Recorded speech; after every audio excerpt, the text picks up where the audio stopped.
চলমান সংকটের প্রেক্ষিতে অভিভাবক সমাজ কিন্তু রাস্তায় নেমেছেন এবং তারা আসলে দাবি জানাচ্ছেন যে এই সংকট উত্তরণে কিভাবে কাজ করা যায়, পাশাপাশি শিক্ষার্থীদের আসলে কতটা নিরাপত্তা দেওয়া যায় সেই দাবি কিন্তু তারা করছেন। আমি একটু দেখাতে চাই যে এই মুহূর্তে রয়েছে রাজধানীর শাহবাগে যে জাতীয় জাদুঘর রয়েছে, সেই জাদুঘরের সামনে কিন্তু অভিভাবকরা দাঁড়িয়েছেন এবং তারা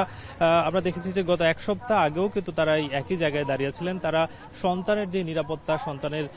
সেই নিরাপত্তার দাবিতে কিন্তু তারা দাঁড়িয়েছিলেন এবং আজকেও কিন্তু একই দাবিতে আসলে তারা দাঁড়াচ্ছেন এবং বলছেন যে এই যে চলমান সংকটে যারা হতাহত হয়েছেন তাদের আসলে যেই সুষ্ঠু বিচার সেটা যাতে অবিলম্বে করা হয় এবং যারা আসলে নিহত হয়েছেন তাদের পরিবারের দিকে পরিবারকে নানা ধরনের যাতে সুবিধা দেওয়া যায় চাকরি সহ সেই দাবিতে কিন্তু তারা আসলে দাঁড়িয়েছেন। এবং আমরা দেখতে পাচ্ছি যে এখানে কিন্তু এখনো পর্যন্ত আমরা প্রায় শতাধিক অভিভাবক কিন্তু এখানে দাঁড়িয়েছেন, তাদের সঙ্গে কথা বলেছিলাম।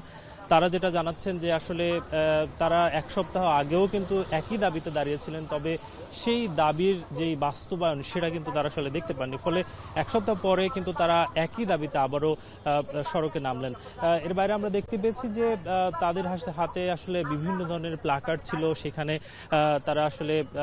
নিরাপত্তা চেয়ে বারবার সেই প্ল্যাকার্ডগুলোতে বলেছেন এবং যেই জীবনের আসলে নিরাপত্তা, সেই নিরাপত্তাগুলো কিন্তু আসলে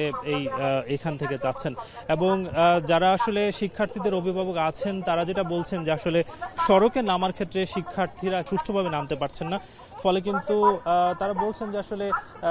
শিক্ষা প্রতিষ্ঠান যাতে দ্রুত খুলে দেওয়া হয় বা চলমান যে সংকট সেই সংকটগুলো যাতে দ্রুত উত্তরণের জন্য রাষ্ট্র পদক্ষেপ নেয় সেই দাবিগুলো কিন্তু তারা করছেন। এর বাইরে আসলে আমরা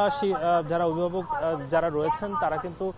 দাবি জানাচ্ছেন যে এই চলমান পরিস্থিতি সেই সংকট যাতে দ্রুত কাটিয়ে ওঠা যায় এবং যে জীবনের নিরাপত্তা, শিক্ষার্থীদের নিরাপত্তা সেটা যাতে সরকার বাস্তবায়ন করে সেই দাবিগুলো কিন্তু এখান থেকে উঠে আসছে।